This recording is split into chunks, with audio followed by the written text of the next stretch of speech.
Here we go. Here we go. Did we get through? Sister, thank you. Hello, I'm looking for Ellen. Is this the Ellen show? The deGenerous girl? My name is Reverend Mother. Would all of you say good afternoon, Reverend Mother? Good afternoon, Reverend Mother. Hey, you go sit down. Thank you. I'd like to thank Sister Dementia for helping with this endeavor. She's so good at this tech stuff. I can't remember what she had for lunch, but at least she got us through. She knows what to do with all this equipment. So I'm here to share with you some of the many unique ways that this nun finds humor in unusual places where you least expect it. We watch your show every day, Ellen. In fact, we just ordered a case of your Swiss Inner Balance, I believe it's called. Now I have the description here. Well, it's some to keep our plumbing pumping and raring to blow. Go! Raring to go. And Walgreens is going to let us know when it comes in. Oh, I'm really looking forward to that.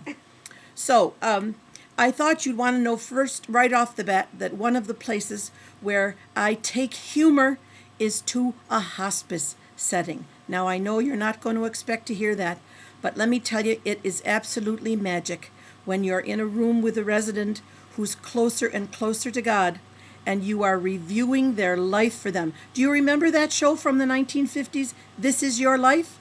Well, that's sort of what happens. I get all the material ahead of time about the person's past, and then we maybe for 15 minutes review their life. It is just magic. So I can tell you more about that when we meet.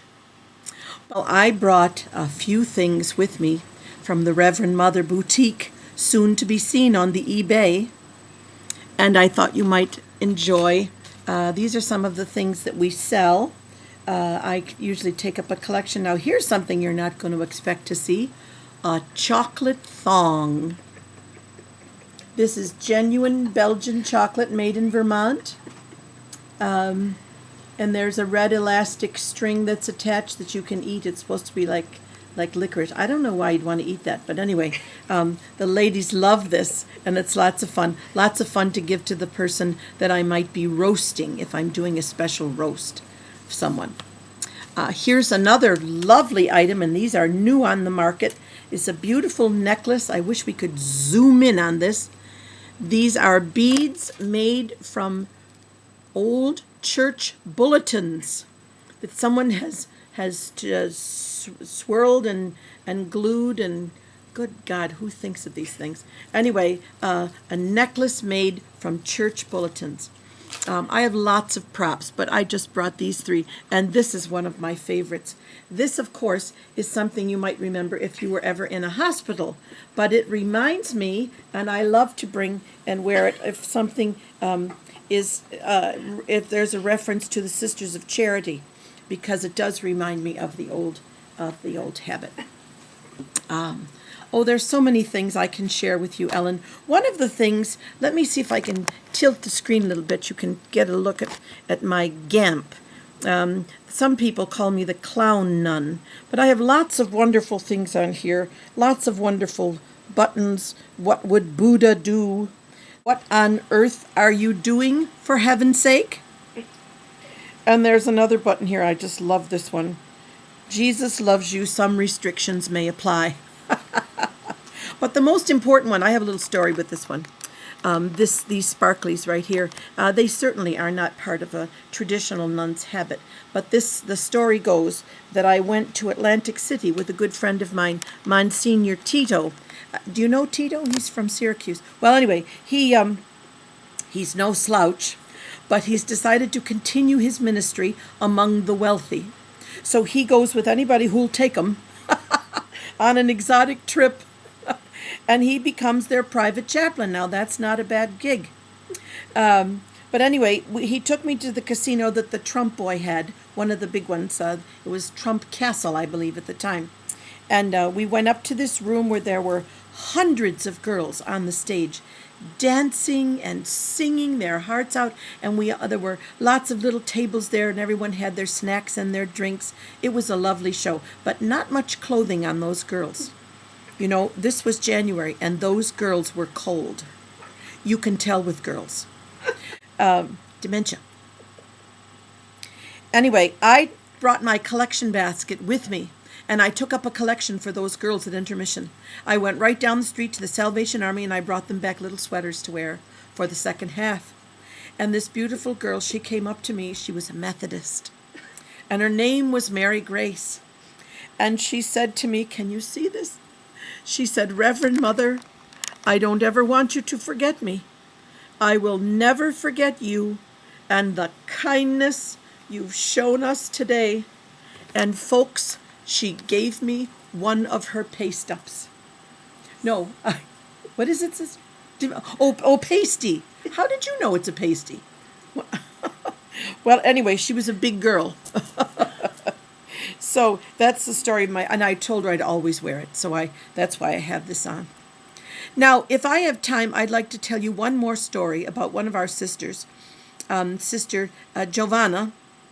She's one of our junior professed sisters, and she would like to make her final profession, but it's going to be a cold day in Hades when that happens, as far as I'm concerned, because she's not ready. She's from the Bronx. She drives the convent car, and she can strip it faster than anyone in the neighborhood. But she's just not ready. A little rough around the edges. She teaches the kids Latin, and they're award-winning kids. Latin has always been a dead language, but Giovanna teaches them things like, how do you say the Grateful Dead? Do any of you know how to say the Grateful Dead in Latin? Mortui grati. And here's one you can use in the office.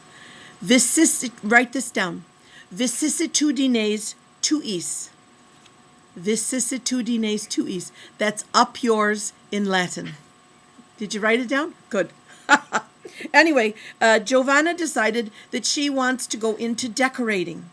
And I said, "Listen, dear, there aren't too many nuns who are decorators. I think it's a great idea." So she loves to explore different colors. And I said, "I'll give you the room at the end of the 3rd floor. We're not using it, so go ahead, go on in there and experiment. You can wallpaper, you can paint, you can bring," she goes to all these garage sales, "bring your furniture in there and arrange it. It'll be fun." So, and just to help her out, well, my goodness, here I am, just walking out of the Barnes and Nobles, the book place, and there's a big display there on the table as I'm walking by, a whole bunch of books, 50 different shades of gray. So I said, well, there you go. Perfect book for Giovanna. So I bought it, I brought it home, and then I realized there aren't any pictures in the book. But she grabbed it from me, and let me tell you, she is reading it cover to cover. I can't separate her from that book, and I know she's learning a lot. So, Ellen, I have so many stories to tell you. If we could only sit down and just have a little cup of something, maybe a little light beer in a coffee cup. Anyway, I hope to hear from you, and if not, let me just tell you something, honey.